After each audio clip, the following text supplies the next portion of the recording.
So what's the alternative you propose Mm. to address these imbalances, inequalities, injustices that your opponents point to? What would be your proposal? Mm. I always say when people ask that question, I use my own experience. I mean, I went through the public school system in South Africa, and my experience was in the public school system in South Africa, you are not taught how to be a job creator. You are taught to be a job seeker. So our school system, dysfunctional as it is, creates just millions and millions of job seekers and no job creators. So firstly, our education system needs to be fixed. Scrap this nonsense of a 30% pass rate and turn our school system into something that's not a total joke, that's not dysfunctional.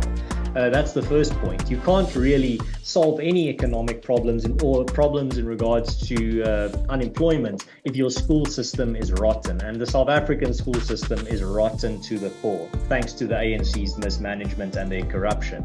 Secondly, how do you solve the other problems plaguing South Africa, like slow economic growth? Well, you don't solve it by just continually fighting over the ownership of a shrinking pie.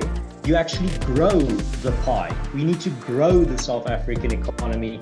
We can't just be fighting over little slices of the shrinking economy. That's not sustainable. We need to be growing the South African economy. How do you grow the South African economy? By protecting private property rights, not by expropriation without compensation.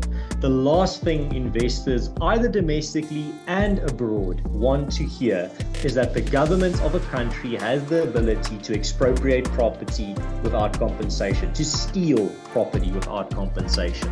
That is like a mosquito spray for investors, both domestically in South Africa and internationally. They are going to stay away, and if they have investments in your country, they're going to get out of there as quickly as possible. So that's the other thing.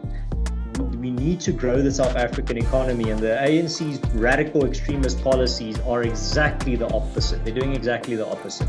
So I think that two-pronged approach, fixing the education system and growing the South African economy, that's what needs to be done. People can't eat political rhetoric. Good quality, competitive education would be the solution, as well as stronger economic growth